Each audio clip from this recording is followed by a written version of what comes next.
જ્યારે તમે છેલ્લે તમારું બ્લડ ટેસ્ટ કરાવવા ગયા હતા ત્યારે તમારા લીવર ટેસ્ટમાં ટ્રાઇગ્લાયસેરાઇડ્સમાં વધારો થયો હશે. ડૉક્ટરે કહ્યું હશે કે તમને ફેટી લીવર છે. જોકે આજકાલ ફેટી લીવરની સમસ્યા ખૂબ જ સામાન્ય બની ગઈ છે. અનિયમિત જીવનશૈલી અને ખરાબ ખાનપાનની આદતોને કારણે હવે યુવાનોમાં પણ ફેટી લીવરની સમસ્યા વધી રહી છે. નમસ્કાર, વાઇબ્સ ઓફ ઇન્ડિયા સાથે હું સુરભી. આજે આપણે વાત કરીશું ફેટી લીવરના લક્ષણો અને તેને કંટ્રોલમાં લાવવા માટે શું કરવું. ફેટી લીવર એટલે કે તમારા લીવરની આસપાસ જરૂરિયાત કરતાં વધુ ચરબી જમા થાય છે. આ સમસ્યાને કારણે તમે સરળતાથી ખોરાક પચાવી શકતા નથી. આ પરિસ્થિતિ તમારા માટે ખતરનાક સાબિત થઈ શકે છે. તેથી આ સમસ્યાને વધતી અટકાવવા માટે હેલ્ધી ફૂડ ખાવું જરૂરી છે. એવો ખોરાક ખાઓ જેનાથી ફેટી લીવર પાછું સ્વસ્થ બને. લીવર આપણા શરીરનું બીજું સૌથી મોટું અંગ છે. તે ખોરાક અને પીણામાંથી પોષક તત્વો પર પ્રક્રિયા કરે છે અને તેમજ જરૂરિયાત મુજબ તમામ અવયવોમાં વહેંચે છે. લીવર તેમાંથી હાનિકારક તત્વોને દૂર કરીને આપણા લોહીને પણ સાફ કરે છે. લીવર આપણા શરીરમાં 300થી વધુ અત્યંત મૂળભૂત કાર્યો કરે છે.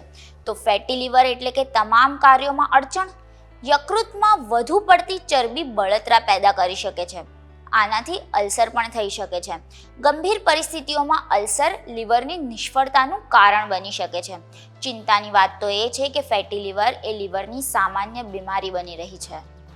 ફેટી લીવર દરમિયાન ઉલટી થવી, ઉબકા આવવા, ભૂખ ઓછી લાગવી, ખોરાક યોગ્ય રીતે ન પચવો, ખૂબ જ થાક લાગવો, ઝડપથી વજન ઘટવું, પેટના ઉપરના ભાગમાં સોજા આવવા આ તેના લક્ષણો છે. ફેટી લીવરમાં લીવર કોશિકાઓમાં વધારાની ચરબી જમા થાય છે. આ માટે ઘણા કારણો જવાબદાર છે. પ્રથમ કારણ તો અતિશય દારૂનું સેવન છે. આપણું પેટ અને આંતરડા આલ્કોહોલને પચતા નથી. તેને તોડવાનું અને પચાવવાનું કામ લીવર કરે છે. વધુ પડતા આલ્કોહોલ પીવાથી લીવર પર દબાણ વધે છે. આ સિવાય ફેટી લીવર ઘણા કારણોસર થઈ શકે છે. જો કે માત્ર આલ્કોહોલ જ નહીં, આપણા ખોરાકમાં એવી ઘણી વસ્તુઓ છે જે આંતરડાથી નહીં પણ લીવર દ્વારા પચાય છે. જો તમે એક સફરજન પણ ખાતા હો તો તેમાં રહેલા શુગર કે ફ્રુક્ટોઝને તોડવાનું કામ લીવર કરે છે.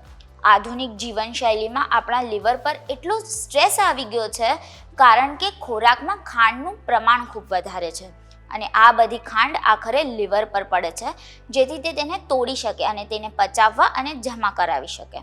ફેટી લીવરને કંટ્રોલમાં લાવવા શું ધ્યાને રાખવું જોઈએ?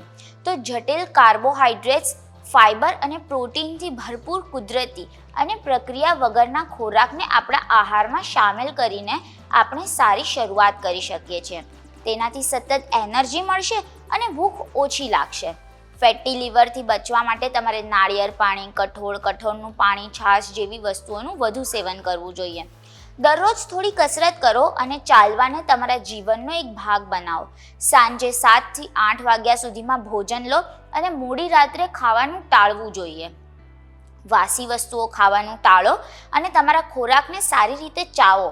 તમારા આહારમાં શક્ય હોય ત્યાં સુધી બ્રોકોલી, માછલી જેવા ખાદ્ય પદાર્થોને સામેલ કરો. સૌથી મહત્ત્વની વાત એ છે કે આ બીમારીનું નિદાન જાતે નહીં પણ ડૉક્ટર દ્વારા જ થવું જોઈએ. જીવનશૈલીમાં ફેરફાર તેમજ આહારમાં ફેરફાર માટે ડાયટિશિયનની સલાહ અચૂક લેવી જોઈએ.